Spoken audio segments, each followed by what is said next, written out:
Приветствую, доброго времени суток всем, кто меня видит и слышит. С вами, как всегда, Карги. И это уже 6-я серия «Пираты Черной Лагуны». И прежде чем начать просмотр, будьте добры, поставьте лайк и подпишитесь на канал. Погнали!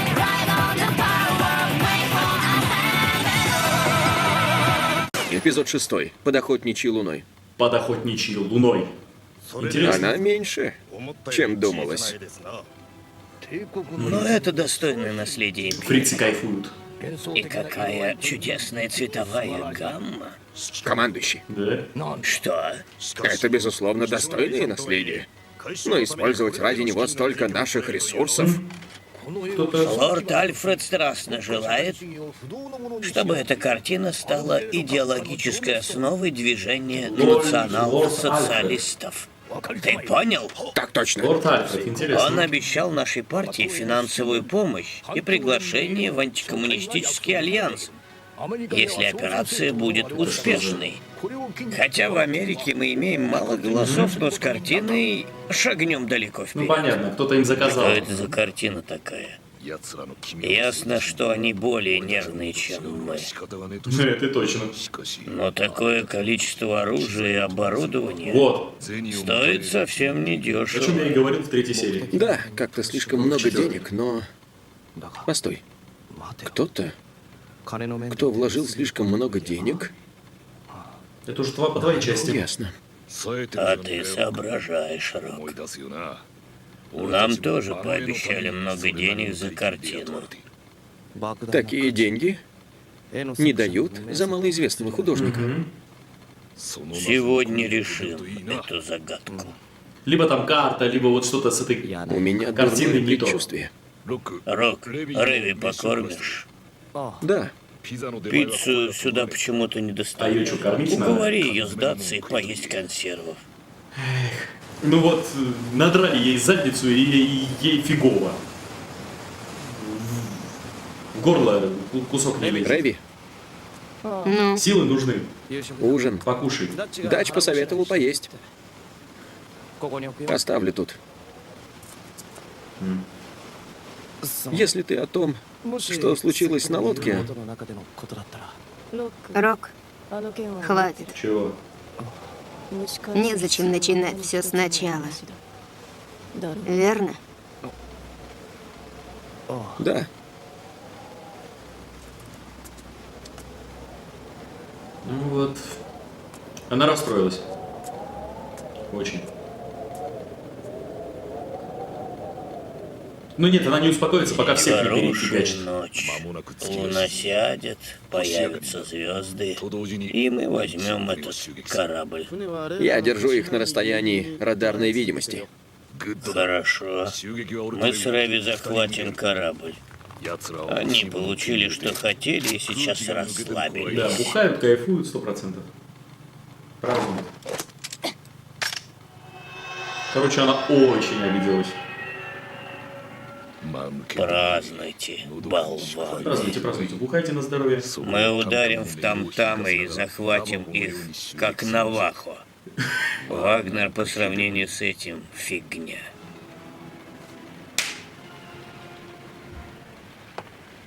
Они там что, кажется, реально Вагнера слушают. Прости, у нас еще одна работа. Поняла. Надо устроить свинцовую бурю. Я ищу, ты отвлекаешь.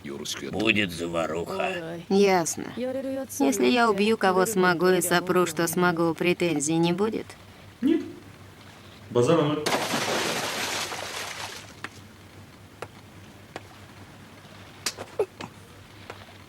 Я пошла, Рок. Ты чё на него взъелась? Ты что-то мрачное. Что-то не поделили с Роком. Нет. А, видимо, она еще не отошла от того разговора. Ну ничего, сейчас развеется.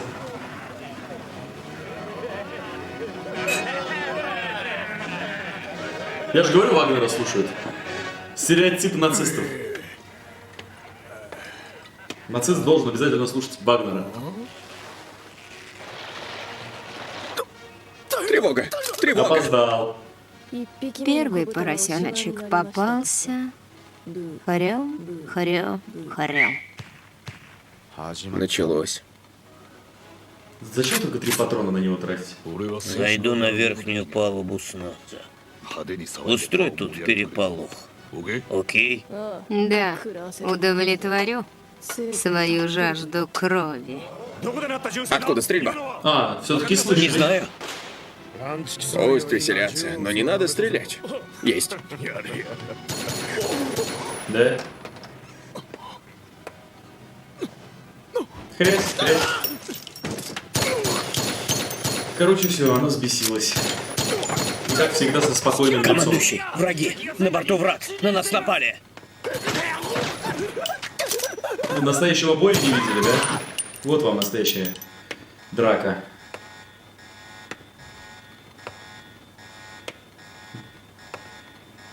Не, на самом деле это вполне правдоподобно. У нее очень богатый боевой опыт, а они только теория. Плюс они пьяные, не ожидают.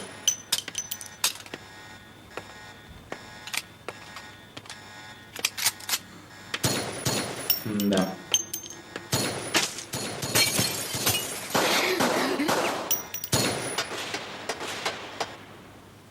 Ну, короче, она устроила там настоящую мочилову, а Началось. в кабинет бежит дача. Слушай,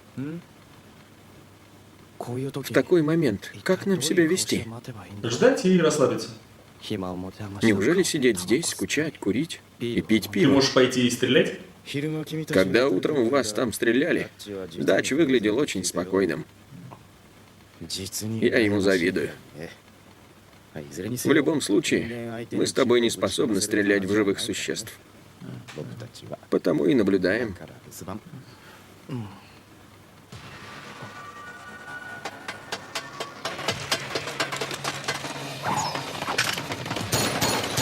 Это прямо как в фильме «Эквилибриум» с Кристианом Бейлом. Одна из его ранних работ.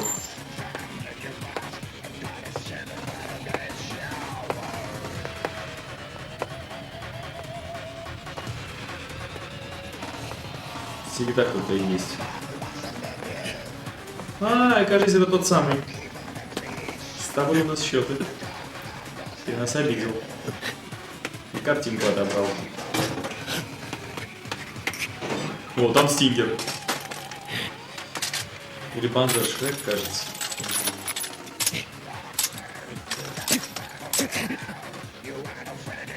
Опоздал ты, чувак. Вообще он прав. Пулемет нужен.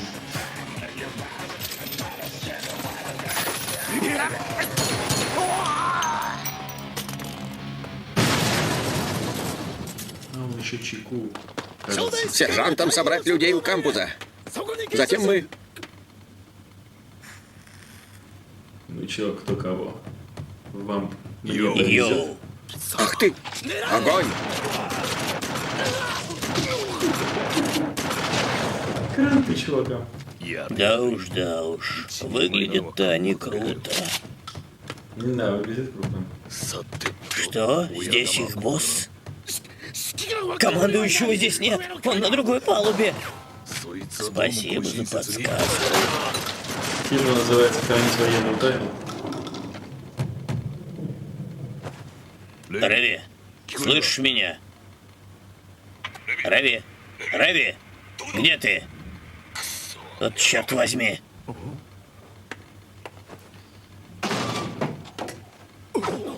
Ну их-то за... Стойте, стойте! Нас просто наняли, поэтому...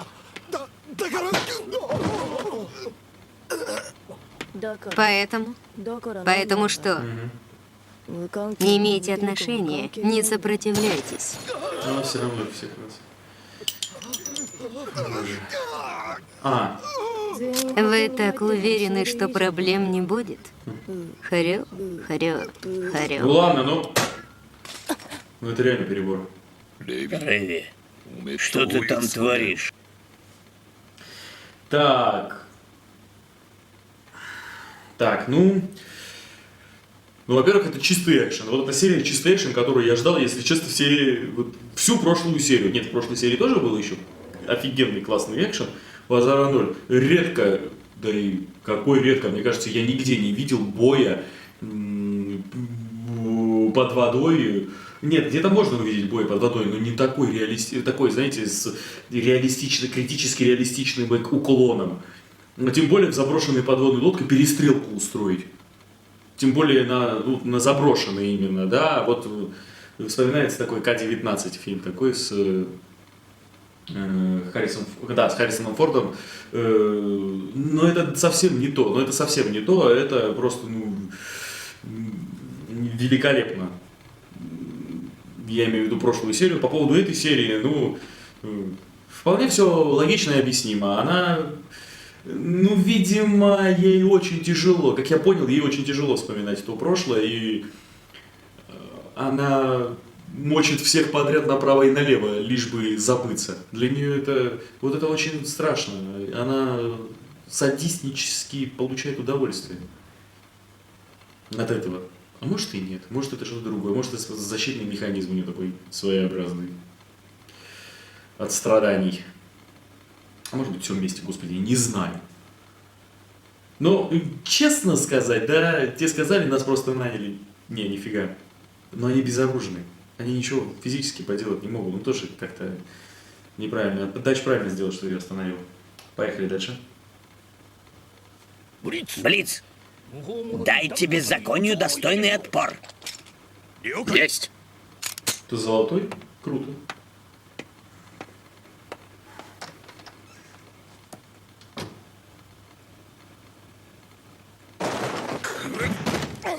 Кому-то звякнуть хочешь? В чем дело?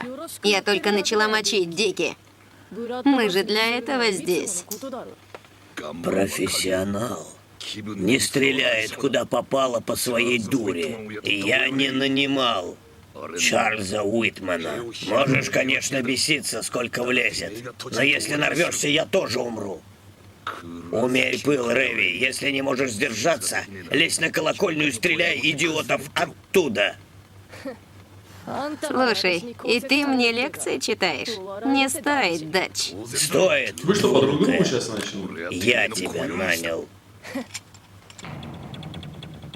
Алло, вы как бы...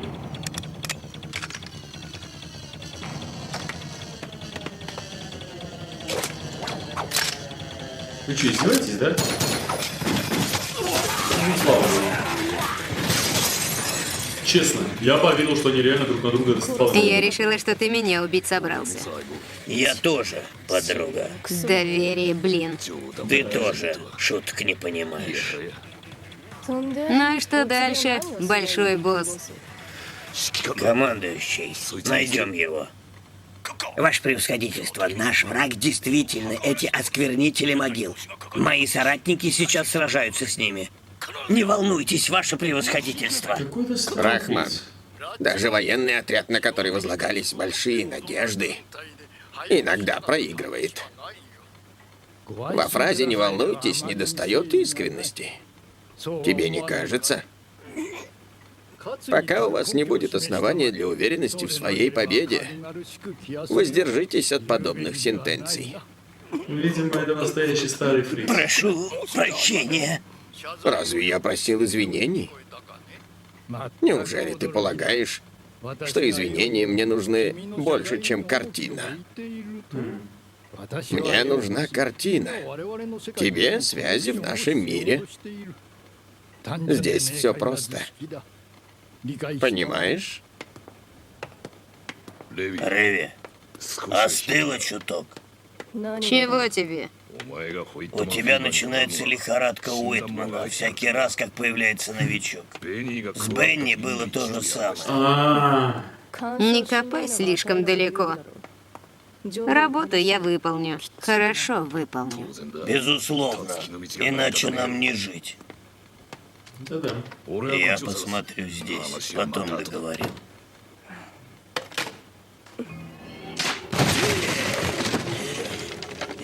Ты еще жива, девочка?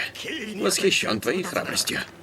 Меня зовут Блиц Стэнфорд. Чувак, Я капитан в славном Арийском социалистическом союзе. чувак, тебе Это сейчас... судьбоносная встреча. Ты своей кровью отплатишь за тех, кто отдал свою жизнь за Тебе союз. хана. Узри, Что увидел? сие благородное оружие. Я зову его Эйзерн Рейх Люгер Спешл. В основе люгер артиллери из углеродистой стали. Толстые рукояти, затвор на 2 патрона. А Чувак. патрон даже слишком силен для человека. 454-й Казул. Я единственный, кто владеет этим чудо-оружием. Боишься? Прострели ему колени, а? Не сомневаюсь.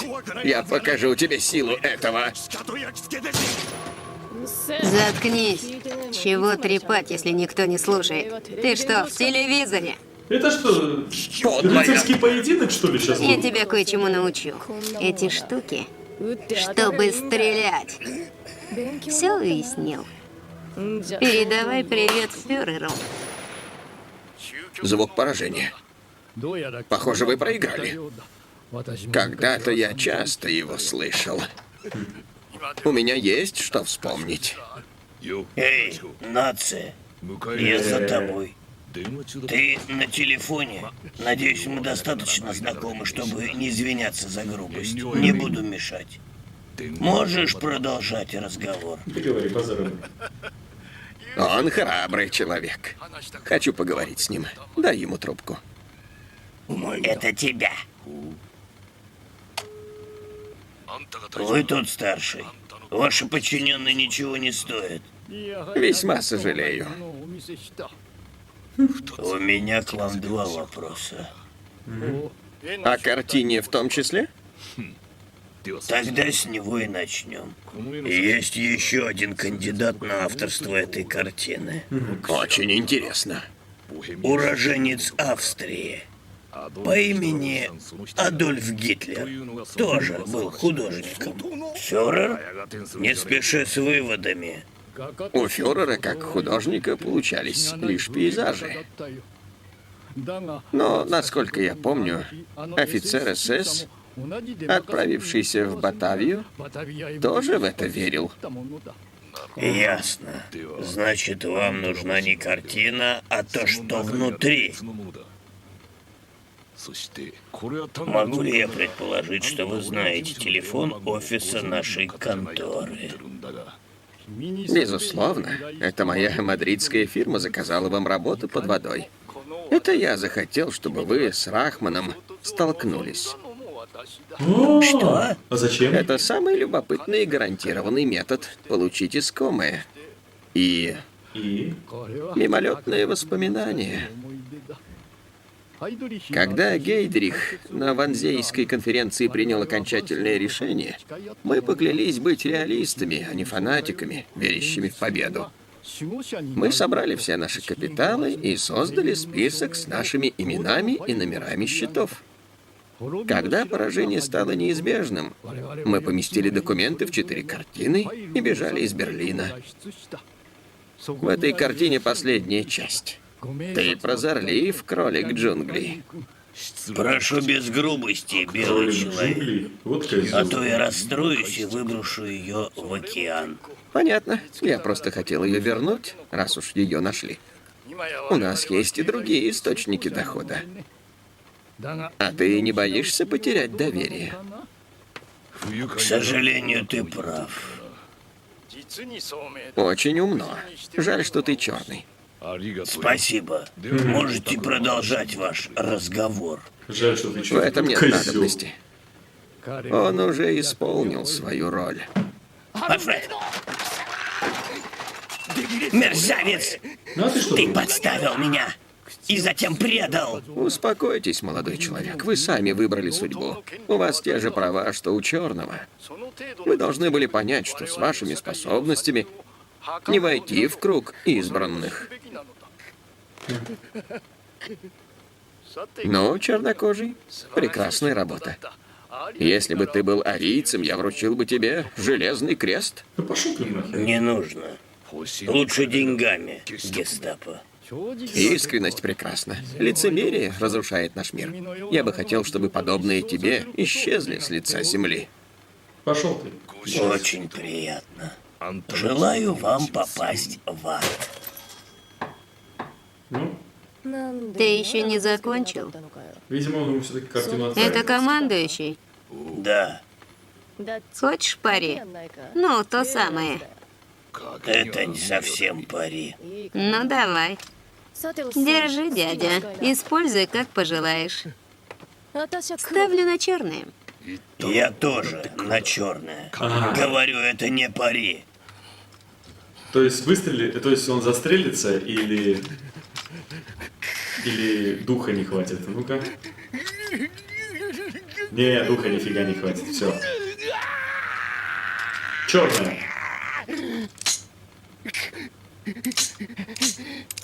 Ну, я же говорил. А я тоже подумала, что он мужик. Ничтожество до самого конца. Всегда одно и то же. Замочек. Это точно. Закончим работу. Ага. Ариц погиб от рук китаянки и афроамериканца. Трудный денек. Да, еще Слишком много всего. Помолчи. Не хочу больше проблем. Кажется, я знаю, что тебя гложет. Знаю, что у тебя там. Почему тебе не становится легче, что бы ты ни делала? Дач, Что? Рок. Он ведь на другой стороне. Он не такой, как те, что на нашей. Это невыносимое чувство. Не то, чтобы он мне не нравился, но... Дач, я не могу. Я не могу быть с ним в паре.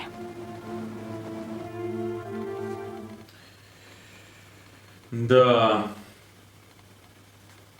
Ну, вот и вскрылся момент, почему они оказались все вместе в одном и том же, в одном и том же месте, в одно и то же время, почему они оказались вместе, вот вскрылась правда. Меня очень порадовал этот момент, что как по волшебству там несколько конкурентов одновременно в одной и той же точке столкнулись. Всегда это маловероятно и очень неправдоподобно. А тут очень грамотно объяснили. Очень классно. Как я понял, этот старый немец или австриец, он специально отправил нескольких людей, несколько команд, отправил хорошо подготовленных боевиков и отправил, скажем так, кандидатов на вход в его организацию и хотел проверить, чего они стоят. Выяснилось, что они ни хрена не стоят. Ни хрена не стоят. Два нормально подготовленных бойца перебили абсолютно всю команду. Всю! За несколько минут. Пьяные, не пьяные, это не важно. Они что, двоих не могли завалить? Они вообще не достойны ни в какую организацию ходить. Обычные фанатики, больные. Но почему они так хорошо были спонсированы? Ну, видимо, тот их спонсировал. Так, попробуйте. Посмотрим, что из вас выйдет. Ситуация с картиной прояснилась. Очень грамотно. То есть, это насколько же круто надо додумать вообще всю эту ситуацию. То есть, там номера счетов. Номера счетов. С именами, с кодами. Видимо, там деньги швейцарские, в швейцарском банке или бог знает где еще, спокойно лежат, хранятся. А они не могли их полностью достать, потому что у них этих документов не было, потому что они были вот это, в картине, а картина пропала. Очень красивый выстроенный сюжет, экшен, ну просто великолепный. Я вот еще раз повторю, что Рэви, когда стреляет, всегда похоже чем-то на Кристиана Бейла, из «Эквилибриума», когда он так быстро. Ну и последний момент, который хочется сказать. Рэви очень сильно... Я понял в конце, что произошло. Я понял, ей невыносима сама мысль того, что она не такой, как Рок. Она не такая, извиняюсь, что она не такая, как Рок. Но Рок, вот как она правильно сказала, это мы еще хорошо разглядели в прошлой серии. Он по ту сторону. Он не такой, как мы. Это так грамотно было сказано. И она ненавидит себя за то, что она не такая, как он. Она сломалась, и она знает, что она сломалась. Ей невыносима сама мысль о том, что кто-то рядом с ней есть, кто не сломался. Это понять ее можно, но вот такое ощущение, она до сих пор не смирилась вот, совсем внутри себя. Видимо, она очень страшные вещи перенесла по поводу себя. Рок, ну, его просто предали. Просто предали, и причем откровенно предали, человека на смерть отправили, и он смог выбраться. Он откровенно был отправлен на смерть, и он выкрутился. Он нашел в себе силы. Но это был всего лишь один случай, где он решил просто поменять свою жизнь, а она с этим, в этом с детства, она не знала такой жизни, как он. Обычную, спокойную, институт, работа, обычный заработок, скучная жизнь, без опасностей. А она не просто опасности, она просто предпочла бы умереть всегда. Очень красиво. Она... Будет очень приятно следить за развитием их отношений. Очень приятно, что это не только экшен, а очень глубокое развитие, вот очень глубокое погружение в самих персонажей и попытка показать их зрителю. Ну, я поднимаю руки, супер. Большое спасибо, что смотрели это вместе со мной. Будьте добры, подписывайтесь на канал, поставьте лайки и обязательно продолжим смотреть это аниме и вернемся уже... И уже увидимся на 7-й серии «Пираты Черной Лагуны». Удачи!